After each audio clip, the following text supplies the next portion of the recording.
Inaatake ka ba ng pananakit ng ulo? Alam mo ba na ito ang iba't ibang uri ng pananakit ng ulo? Baka di mo pa alam.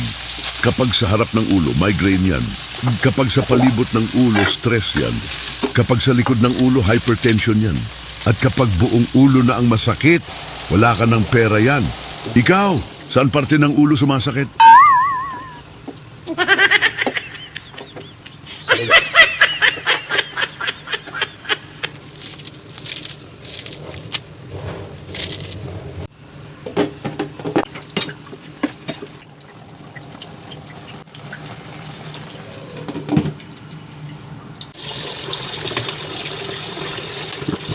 Mga ano yun, gamimas na sila. Grabe yun.